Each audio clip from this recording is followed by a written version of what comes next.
we have this kind of little money going towards development is because already we are in the middle of so many projects which have to be completed. The government is in debts. We have debts, and of course, what probably many people not tell you is that our constitution itself created a monster for government. Okay, we created all these counties. We created, it's a huge government, and which Kenyans passed overwhelmingly. So it has come with its own consequences. Its own costs and the consequences. The reason I asked you that question, Ashford, is because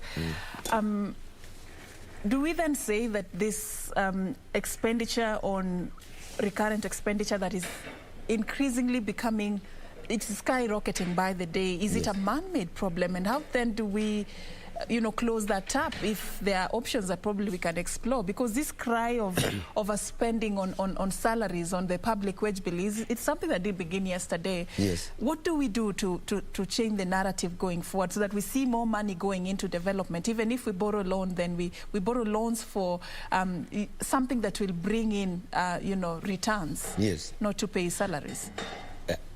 I think we have to go back to the drawing board. We say that governments are not in the business of doing business.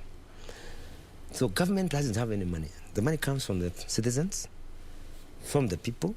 So what we need to do, we need to get some of our best economic, financial and all these experts in that line to see how we can be able to make Kenya a productive economy.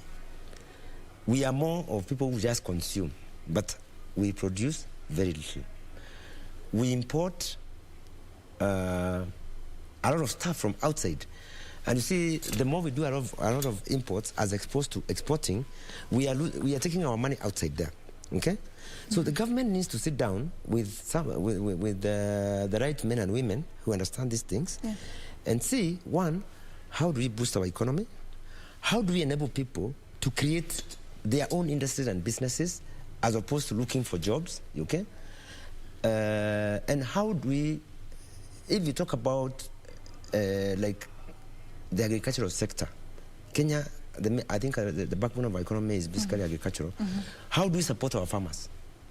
Okay? How do we support our farmers? Good to produce more. Yeah, good as opposed to, you see, Kenya is a very interesting country where we're importing everything. We're even importing eggs, milk. Yeah, we're importing fruit from just across the border here in Tanzania. Okay, somebody needs to ask the question: why should we be importing eggs in a country like Kenya? We need to empower the farmer to do the poultry, support them, give them incentives.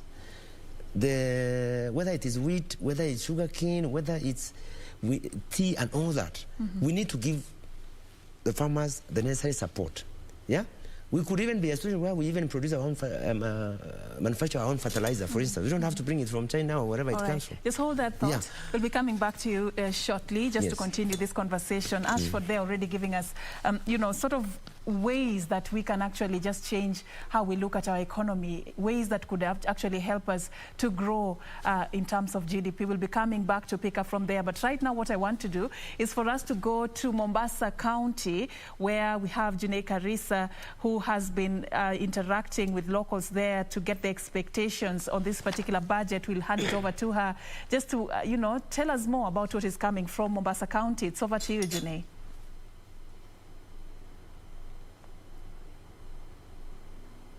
Serfine, I am with the locals here just to give me their feel on what they're expecting in matters taxes, the standard of living, and many other stuff. Let me start with Nyachai.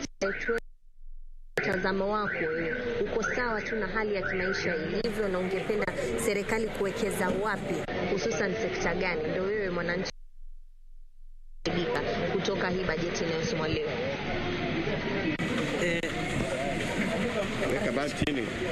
Hii ni ofisi yangu. Mimi upande wangu I'm not satisfied kulingana na tax, kulingana na maisha ambayo iko sasa. Tumepitia hali ngumu sana kwa sababu ya pandemic na serikali haitafuti kazi, haipeani watu kazi kwa sababu wengi wana kazi. So upande wangu mimi nilikuwa naomba serikali iwekeze pesa kwa groups.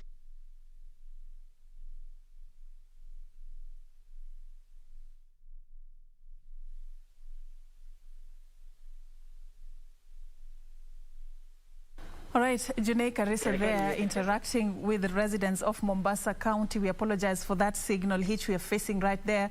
We'll be crossing back to Mombasa County to get a hold of Junei once again once we get that sorted. But in studio, I have been interacting with Ashford Muriuki. He's just giving us his insights on what he thinks about the 3.66 trillion shillings budget for the financial year 2020-2021.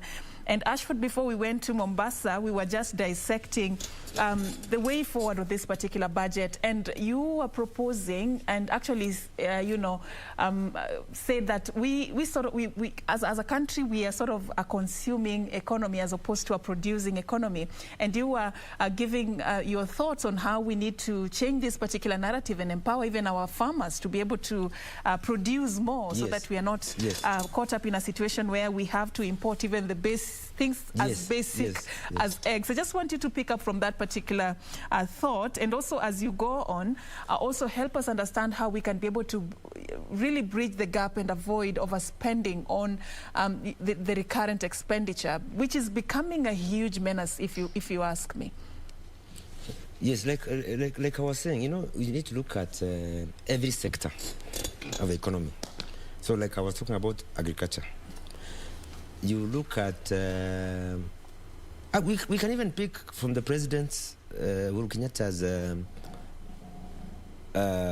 agenda, the big four agenda.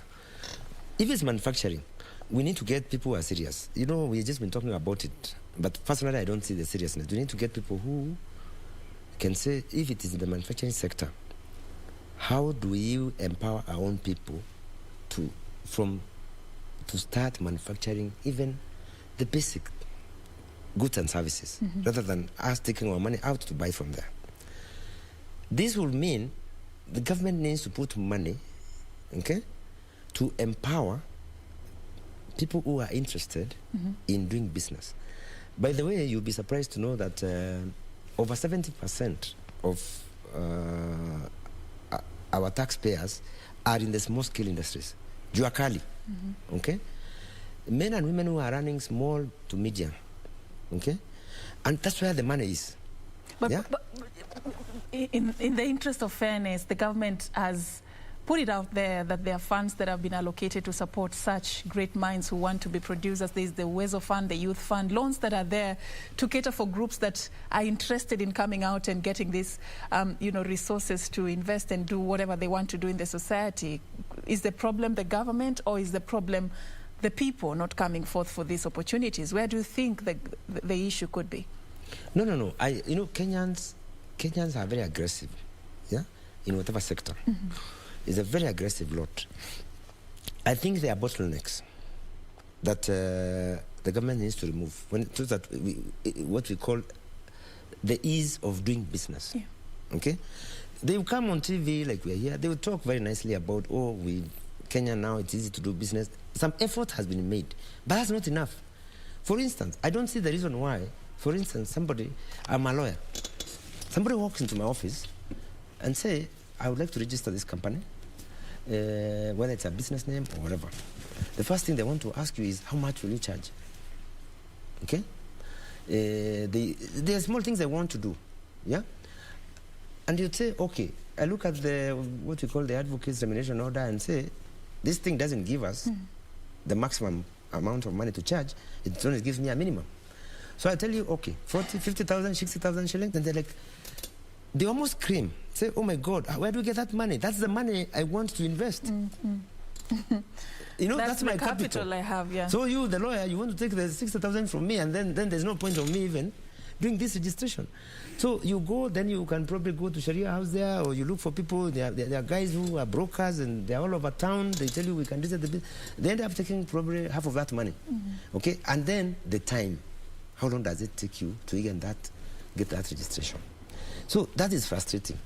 So what we need to do, the government needs to look at who is who. Just like we have bursary fund. Yeah, the CDF. Under the CDF, they look at conditions and say, okay, this child is doing very well in class. It comes from a poor background or is an orphan. They do their own assessment. And then that child is supported. So there needs to be that kind of a kitty. And there are ways and means, because government machinery, it's all over. So you can tell. If it is somebody who can afford, then the government doesn't have to give that like a subsidy. So one, we need to help people to start their businesses. I love the idea of the wings to fly. You see, like what Equity Bank does. You find that it is supported like students who have the capacity to study to whatever levels they want. But also, business, they've also supported these small businesses. It is very easy for you, if the bank looks at your concept or the business you're doing, they look at it and they say, this is a very good idea. That bank has been able to support so many small people. And majority of, I think, their customers are people in these small, yeah? And that's where the money is. So if the government could make a deliberate effort to support establishment of business and for the business to thrive. And you can even waive those costs of registration. You can waive the taxes for a period of time. Say like what they were talking about in this BBI thing. That, for 7 years, we will not tax you. Give them that. Then, when the business thrives, now you become a taxpayer. So you become a source of income for the government. All right. But if you have no income, there's nothing to tax. All right. I want us to go there on the income and the revenue that the government collects. Yes. There, you've just said it there. We need to, the government need to invest on making business, creating a good environment for business to thrive and for startups also to thrive. Yes. I want us to talk about our revenue collection status. Yes. The numbers we have is that KRA is actually lagging behind in its collection target by about 200 billion shillings. Yes. The target being 2.4 trillion shillings. Yes. According to KRA, that was what they were supposed to have collected, but so far they're still lagging behind on that by about 200 billion. We're talking of a budget of 3.66 trillion, and we're still lagging behind on how much we are collecting as a country. Are we becoming too ambitious? To an extent, I would say yes. Probably we put the cart before the horse, or we have our priorities mixed up. Where we need to begin is expand the tax base. Now, how do you do that? We go back to the same concept. Empower as more Kenyans as possible to be able to produce, to be involved in businesses that are productive, okay? Then that way, you have more taxpayers. Now, when you have more taxpayers, our taxpayer base is as big as it can get. Then government will collect more money, okay? But our taxpayer base is small, and yet we want to get 3.3 billion. That is not the way to go. Yeah, if we put a deliberate effort to get people to be able to be productive, as to produce or to work, as opposed to being employees. You know what people are sometimes fail to understand is that even if you are the CEO of whatever big company, you enjoy a salary and packages and all that, but if the company does not produce, make profit, that job is not sustainable. Yeah? If there's no, is it like the American companies which have been giving profit warnings, they've made losses. So they are forced to lay off people, yeah?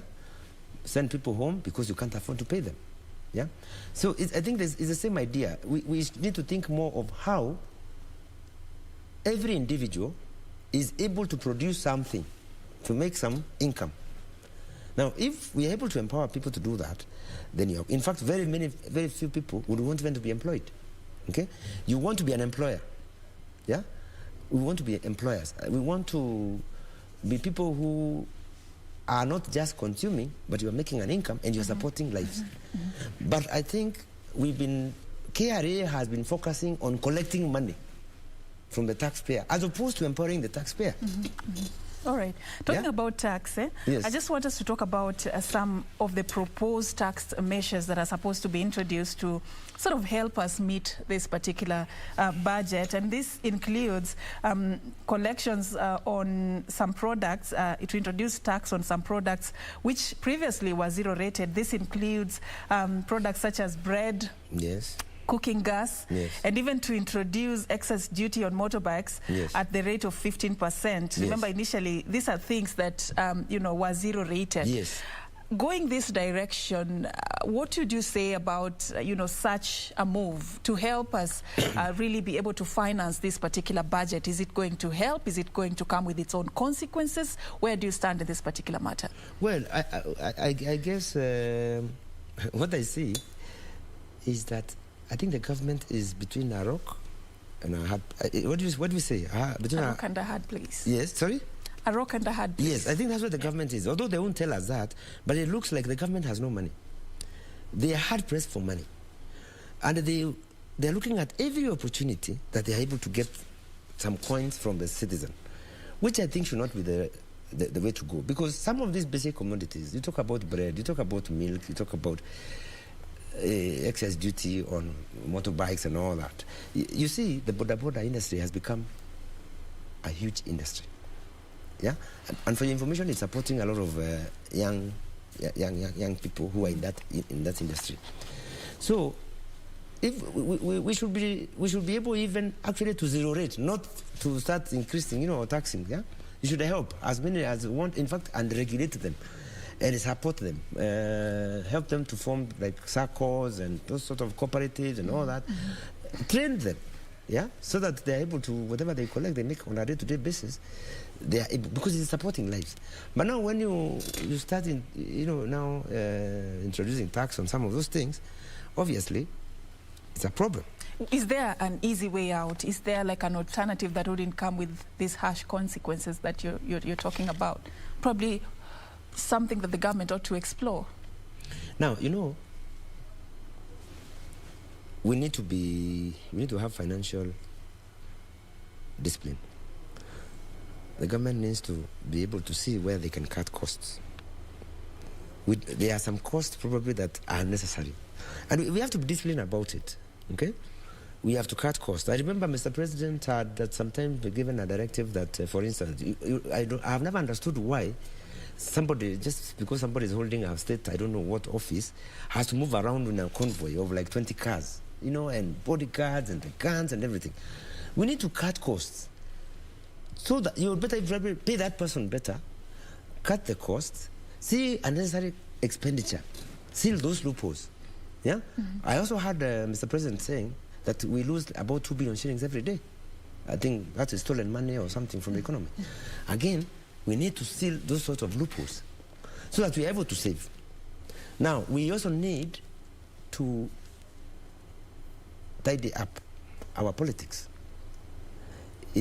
Our politics is wasting a lot of our time and money also. Okay? So we also need to look at that.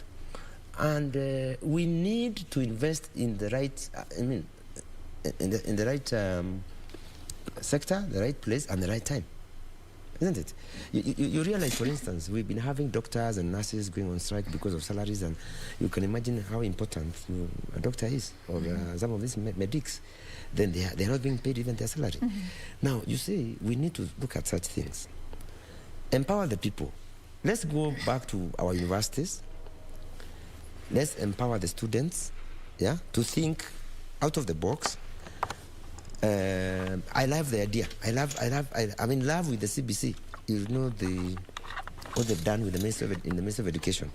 Competence-based curriculum, where they're talking about talent. So, as opposed to being told, you must be a lawyer, you must be an engineer, you must be, I don't know, this and that. Now, we are actually focusing on talent. Not the marks, not the grades.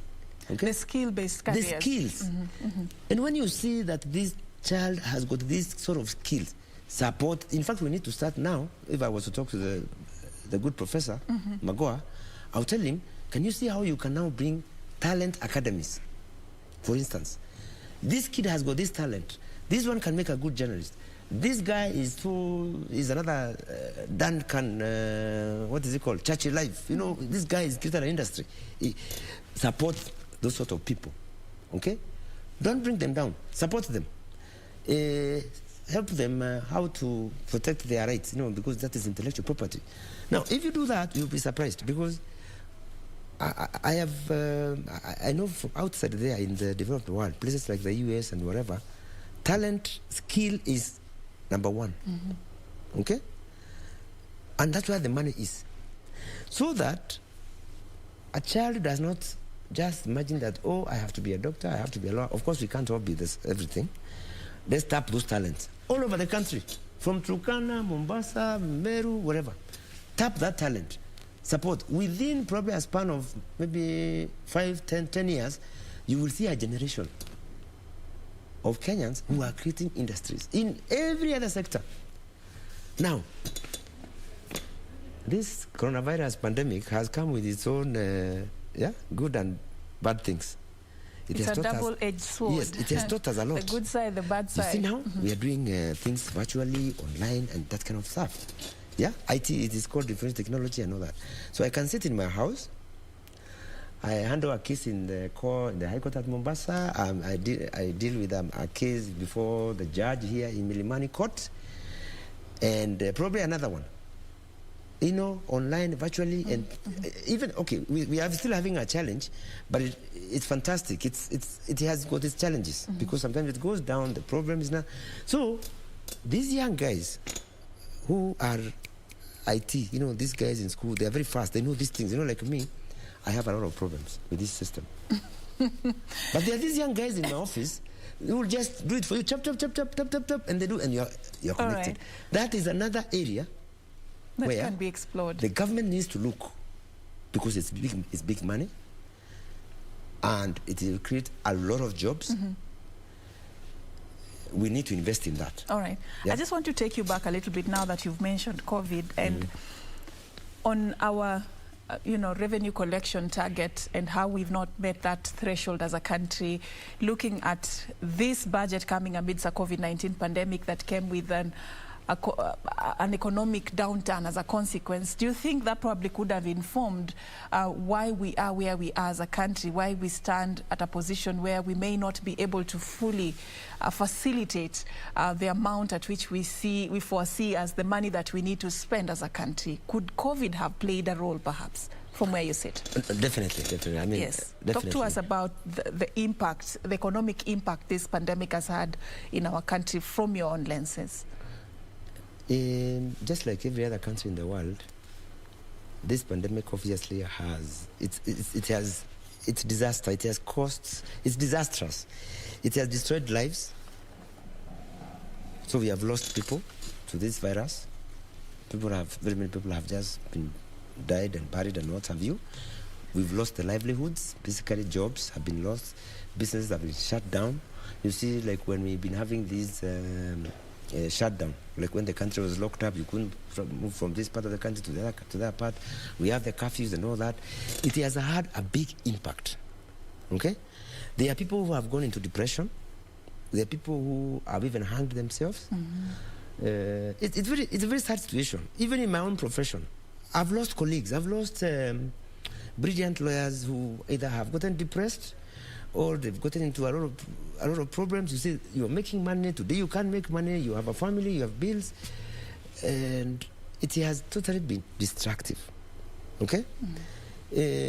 On the other hand, well, there are people who've made money out of this pandemic. Yeah? I was talking to somebody who is in the construction industry, and he was like, what are you talking about? This is the time I have been able to make, my business has been booming. So you mean people have money? People are still building. There are some people who have made good money out of this pandemic, including the thieves who stole our money at KEPSA. Those guys made money, but I think they are being handled by our DCI and the DPP. But at the end of the day, the reality of the matter is that both the people and our economy has suffered. I am not sure. I don't know. It will take quite some time. All right. Just hold that thought. Yes. I understand we have already, we've started, the journey. You can see there the Cabinet Secretary, Ukuriatani, holding that very powerful briefcase there at the steps of the National Treasury. And of course, he's going to be making his way to the National Assembly this particular afternoon. He's expected to unveil the budget for the financial year 2020-2021. And this is something that we have been covering for you live. We are going to be taking you from this particular point all the way to when he will arrive at the Parliament buildings. There you can see Cabinet Secretary Ukuriatani accompanied by officials at the National Treasury there, holding the big briefcase. This afternoon, all focus is on this particular gentleman as the country is expecting him to break down the numbers. 3.66 trillion shillings as the budget for the financial year 2020-2021, an increase of 750 billion shillings from last year's budget, which was set at 2.91 trillion shillings, something that is coming amidst a pandemic that has really hurt our economy badly, not just locally in our country, but even globally. And that is what we have even been talking about with my guests in studio here. And of course, we are looking also at a budget that is coming at a time when experts are reporting political uncertainty as one of the issues also that has really thwarted the efforts for economic growth in our country, and also a growing public debt in our country as issues also that we need to focus on as a country going forward. So this afternoon, all this will be laid bare at the National Assembly as he's going to explain what justifies this number, 3.66 trillion shillings, and also what plans are there for the country to be able to meet this particular target. What are some of the proposals, the proposed taxes that have been introduced to be able to help the country attain this figure? And just to take you through some of them, we already know that the National Treasury is proposing to introduce a tax on some products that were previously zero-rated, such as bread, cooking gas, that are expected to attract a 16% VAT. Also, in addition, commercial banks would be liable to pay VAT on loan loss provisions. And of course, also we are looking at a proposal by the National Treasury but to introduce excess duty on motorbikes at a rate of 15%. So a lot is coming forth just to help, this particular figure, 3.66 trillion shillings, to become a reality. But it's a budget also that is coming just a few months. I'd like to look at it that way, not a year, before the lapse of the second term of the Jubilee government. The Jubilee government had a very ambitious plan to achieve the Big Four agenda, going to be very pivotal in informing how the country has allocated funds and how we are going to spend in the next financial year in this final lap to, wrap up the final year of the Jubilee government. And of course, just to really take advantage of the remaining few months to sort of help Kenyans benefit as much as possible from this beautiful promise of the Big Four agenda, just to sort of fill the gaps that are left. So we'll also be looking at how the Big Four agenda has been addressed in the 2020-2021 financial budget. That is a question that is expected also to be answered when the Cabinet Secretary will be unveiling this particular budget. But in studio, we have been unpacking these numbers for you. As you can see, the CS, they are carrying that very powerful briefcase, and is going straight to the National Assembly. And you can keep it KBC Channel 1, because we will also be taking you there in just a bit as soon as he gets there, so that you can follow on that particular forum as he unveils the budget. But in studio, we've been talking about what comes ahead of this particular unveil by the CS, and I've been hosting lawyer Ashford Muriuki. Ashford, thank you for staying with us. You've just seen the CS there holding like it's tradition, the powerful briefcase there. Any minute we should be knowing, and we should get some of these questions we're even asking here answered. Yes. But it's a budget that is anchored on a GDP growth of 6.3% for the financial year 2020-2021. And this was actually coming on a background of what was expected to be the ideal: a stable macroeconomic environment, improved domestic consumption, and improved external demand. this is if things were ideal. Yes. But then COVID happened. Yes. Then there's a lot that has changed. Yes. I don't know whether we can still look at this budget from the same lenses. Look at it vis-a-vis 6.3% GDP growth. Is that still the number we should focus on, or we should, look at it differently based on what we've gone through as a country in the last few months? That's a very difficult question. I'm not even sure I'm competent to answer that. But I think we just need to be honest with ourselves and ask the one simple question: how are our people economically today? Yeah. How are people able to move on with their lives? Do our people have food? Do our people have security? Do our people have the basics? Can we afford? How many Kenyans? There are very many people who have been sleeping hungry. I can tell you for a fact. You wake up in the morning and the messages that you get on your phone, it is people who are crying for help in one way or another. Either food, this, that, COVID has also destroyed families. The people have lost their parents, their mothers, their sisters, their what. So also you have, it's a very complicated situation where I think the government has to really critically look at the whole situation and see what is it that we are not doing right. Yeah? We must save. As I said earlier, we have to cut the costs. If we have unnecessary things, we need to do away with them. Okay? If it is unnecessary borrowing or the loans, we need to do away with that. If we have to borrow, if we take loans from wherever we take it from, let it be for a good purpose. Let it be applied, faithfully and with discipline to whatever project. So we need to get, there are very important offices that I think need to really work overnight to at least help us. We need to get our Auditor General. All right. The controller of budget. I think there is Madam, I don't know, Nancy Katungu is there. I think she's yeah. That office is very, very critical.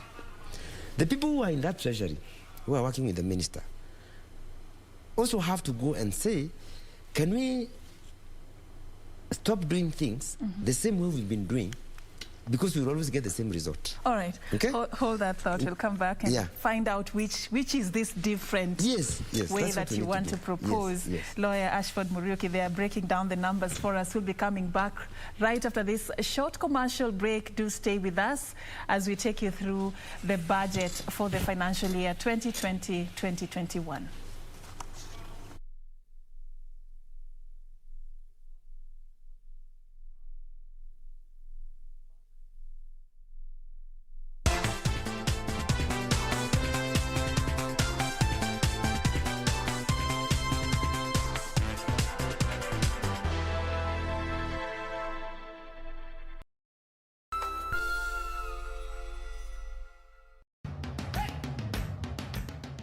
Bwana Motiso, pikipiki yako ndio hii. Uko shwani yangu. Hii pikipiki ni, unakumbuka uniekelea the lowest unique bid yako ilikuwa ngapi? 18 shillings. Na unajua kuendesha hii gari? Kidogo. Haya, kitoko yako shika helmet, kifungu yako, chomoka na mali yako. Kujiunga na QuickBid ni rahisi. Enda kwenye M-Pesa, bonyeza paybill kisha weka business number 4032353. Kwenye account weka kodi ya bidhaa unayotaka na bid yako ya chini zaidi. Kwa mfano TV 16. Kisha weka shilingi 20 tu kama idadi yako. Weka bid yako pia kwenye www.quickbid.co.ke. Kumbuka, bid ya chini zaidi ya kipekee ndio hununua. QuickBid, bidhaa bora kwa bei ya chini. Next on. Mara ya mwisho weko na Nancy ilikuwa. I know they'll be coming for me soon. Sichukue ndege moja uende South Africa kwa jifishage huko. I have built too much here in Kenya to just walk away. Kusikiliza Kinyi Tiffany walikuwa na pena na yaliko hapa nje nikasindo. Nani alikuwa amekutuma? Wayuni kuongea ukweli tu. Sasa nani alikuwa amekutuma?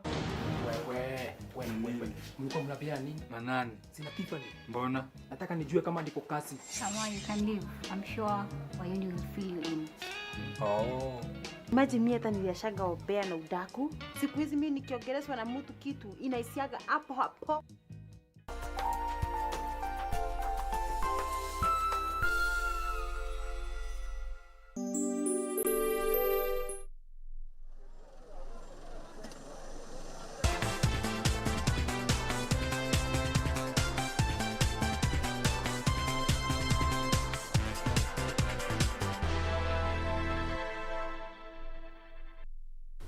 Welcome back and thank you so much for staying with us. This is KBC Channel 1. In case you're just joining us, we are bringing to you live the analysis and also the blow-by-blow action on the 2020-2021 budget unveil.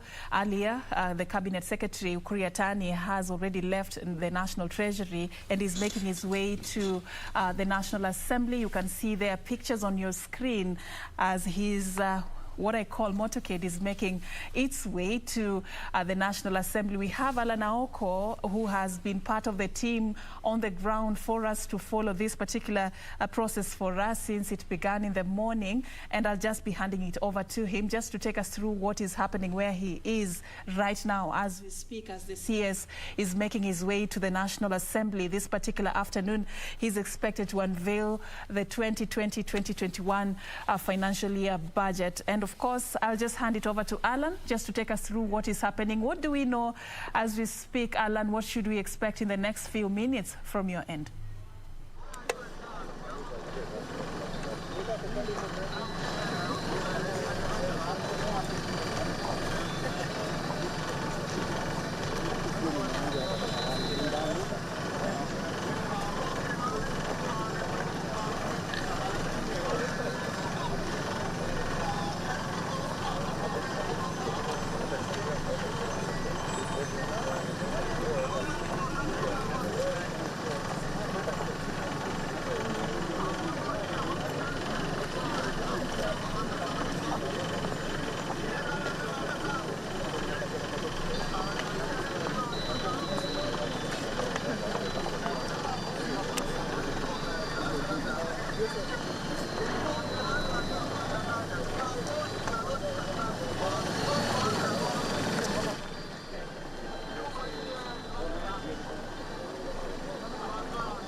All right, we are trying to get hold of Alan there. He's on the ground for us covering this particular process. But in the meantime, the pictures you're seeing on your screen there is a strictly guarded Cabinet Secretary Ukur Yatani making his way to the National Assembly. You can see the security situation there, very tight for a man who all eyes are on this particular afternoon. Is expected to unveil the budget for this financial year. And it is, as culture, you see, this is something that we go through every particular year. But what's different is usually the numbers and some of the factors that come into play to explain those particular numbers. And this year we are talking about a budget of 3.66 trillion shillings. And of course, we have just been breaking these numbers for you and bringing in all these factors that come into play. What's unique about this financial year, one of the issues that has been raised by experts is the COVID-19 pandemic, which has come with a consequent economic downturn. Many people have actually lost their jobs. Families are struggling to sustain themselves. We've seen businesses close down, and these are sources of revenue that the government usually depends depends on to be able to finance some of its obligations. So this has really come with very negative impacts for this particular country, and it's going to be very tricky for the country to balance these numbers, to be able to ensure that even as we finance our recurrent expenditure and the development expenditure, we still can stay afloat at a time when the growing public debt has also proven to be quite a crisis. We remember the IMF approval of loans that really attracted a public outcry earlier, a real situation that raises a lot of concern. And and it is something that really needs to be addressed going forward. As experts have already talked about, we need to change how we go about business in this particular country. So the budget for the financial year 2021-2022 is going to be unveiled this particular afternoon at the National Assembly. There you can see pictures on your screen as the motorcade of the Cabinet Secretary Ukur Yatani is making its way to the National Assembly. It's a few minutes from his office at the National Treasury. So this should be taking a very few minutes. We are doing this live for you. Keep it KBC Channel 1, because we will make sure that you get all the details that you need to know concerning the budget for the financial year 2021-2022. Of course, as we just see those pictures on the screen, Ashford, just to bring you in, you know, I just want us to understand a little bit about what you were talking about earlier, the COVID-19 situation. I know there's going to be a lot of focus on the post-COVID-19 recovery strategies. What would be your comments on this particular subject? You know, how do we bounce back? Because we really accepted its reality. We have taken a huge bite on this particular pandemic, economically speaking. How do we bounce back going forward, looking at what we are dealing with today? I think we need to find a way of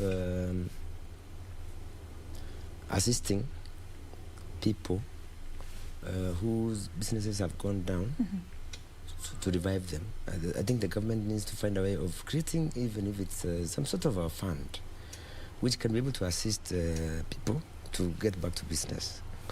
You know, like in the area of, for instance, education. You know, there are very many private schools that have shut down. They have been unable to reopen, and people had invested in that sector. I'm also aware in the hotel industry, very many businesses have closed down. People have been laid off. So I think it will be necessary for the government to find a way of maybe setting up some sort of a fund or a kitty that can help people to get back to business. Because if those businesses are able to start or to move on, then they will create jobs. They will create employment for other Kenyans. Also, I think, now that we're talking about the budget, they need to see how they can be able to adjust our tax laws and policy to give people tax waivers, okay? Or whether it is reduction or waivers, you know, for some time, yeah, so that we can give, I think they call it what, tax, some sort of tax haven, yeah, for people to be able to get back to business. And then I think we also have to empower the businesses which are still in operation and which are thriving. Also can be empowered, okay, by either being given incentives or by even the same thing I'm talking about, tax waivers or something like that, to empower them, to enhance their capacity, probably even to create more jobs or to increase their production in whatever area they may be involved in. That way we can be able to ameliorate some of these very bad economic effects that have come with COVID. Ashford, still staying on COVID, what do you think are some of the fundamental lessons that this pandemic is teaching us about our economy and how it looks like, our work environment, our way of doing business, because suddenly everyone had to shut down and people were really struggling to even adjust to the new normal of the workplace, the new normal of the business environment, paying things online and delivering at the doorstep. What is it that we are learning about this pandemic and how we need to be in the future? I think one big lesson is that we should not put all our eggs in one basket. Okay?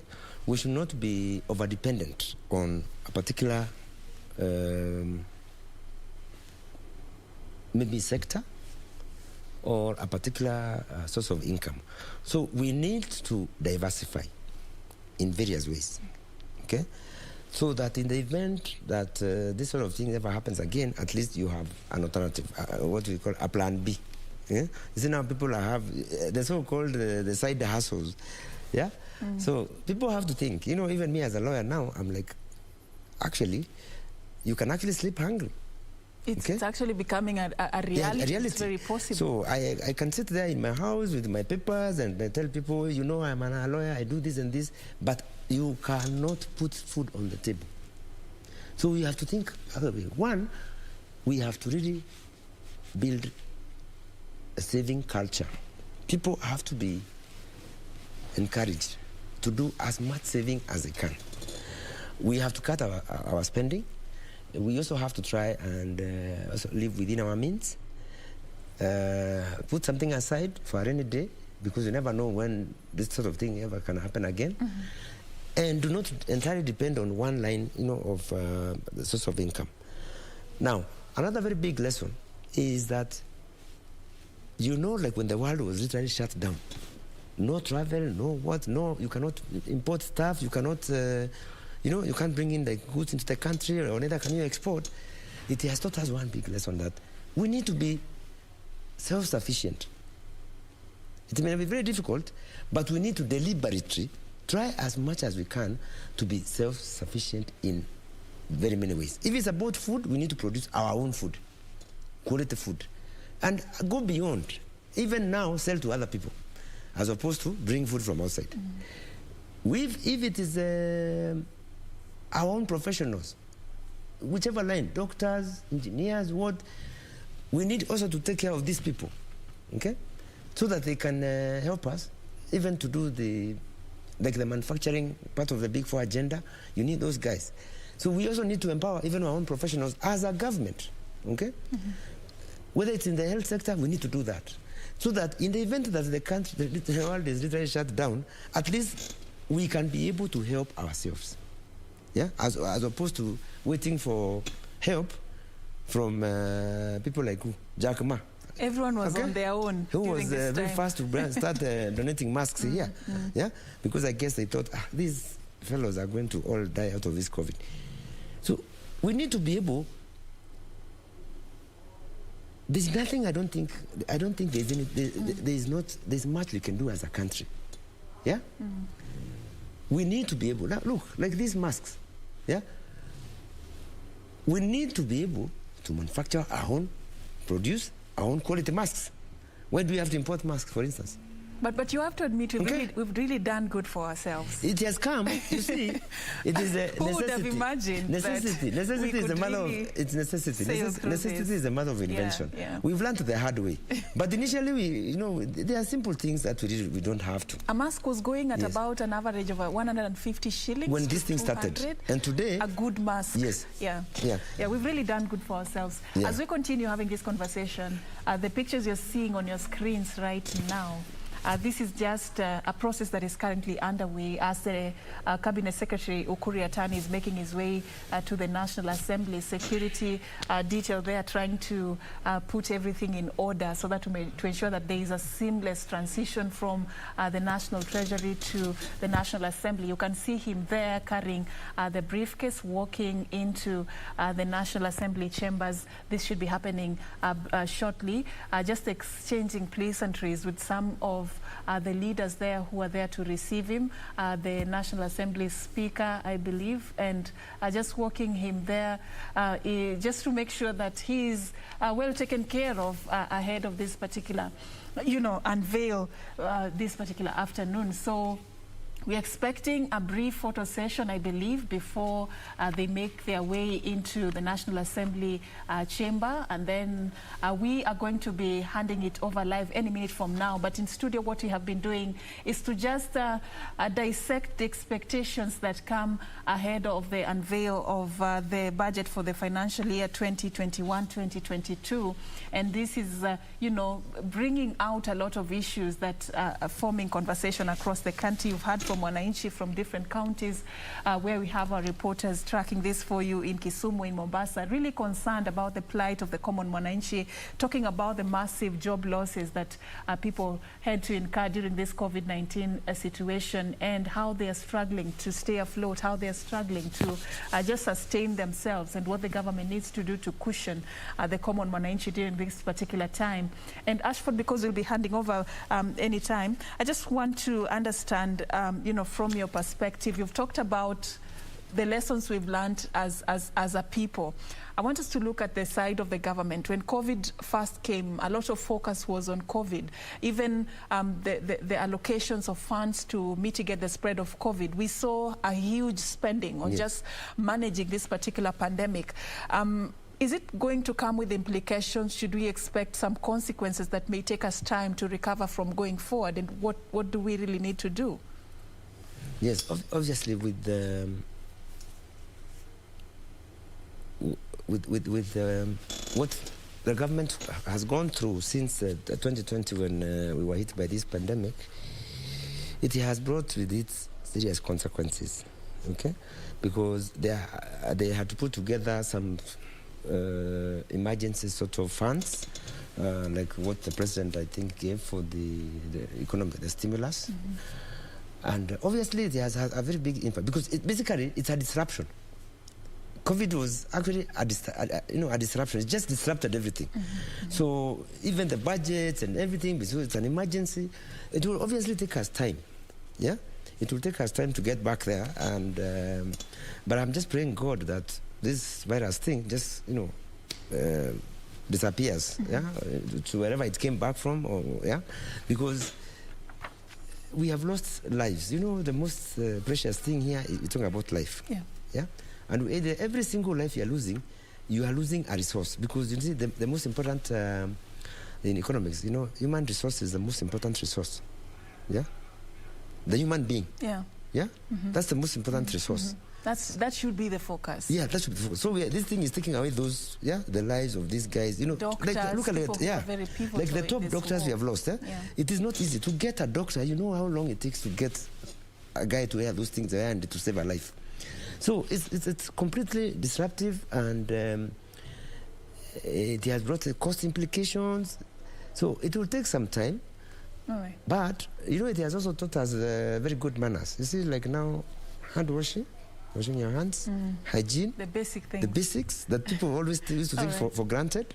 That's a very serious. All right, Ashford, I just also want to get your quick comment, just as we're about to hand over, on the public debt, the growing public debt, a concern. Even now, the government ought to borrow more so that we can be able to facilitate this budget.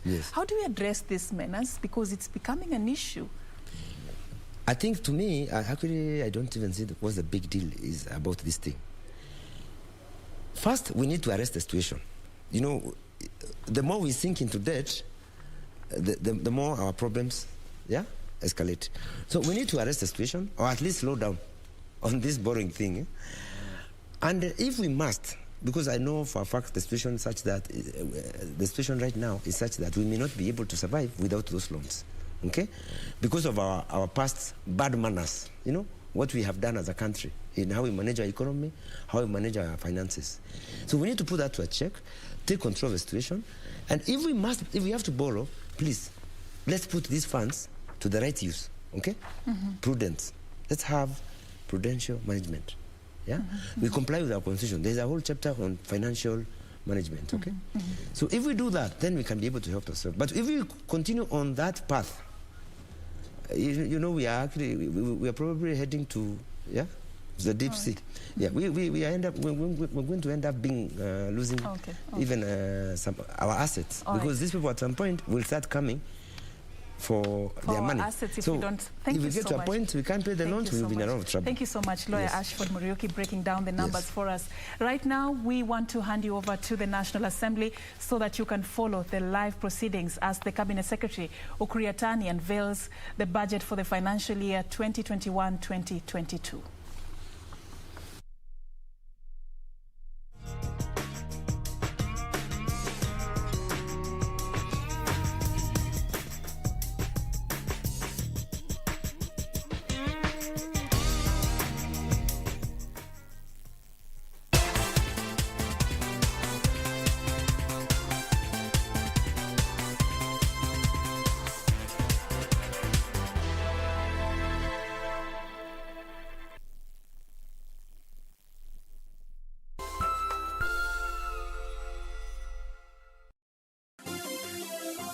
Vera Beauty College. Vera Beauty and Fashion College, with branches in Nairobi, Eldoret, Thika and Meru. Did you know that we are a TVET approved institution? We offer courses in fashion design, interior design in soft furnishing, event decoration, flower arrangement, event planning, hairdressing, barbering and dreadlocks, beauty therapy, makeup, nail technology, spa massages, teaching skills, TOT, solo business management, and many more. Register now and visit our website on www.verabeautycollege.com. You can also call on 0725 923 550 Nairobi branch, 0728 087 689 Eldoret branch, 0722 22 7428 Thika branch, 0725 000 706 Meru branch. Vera Beauty and Fashion College, a TVET approved institution.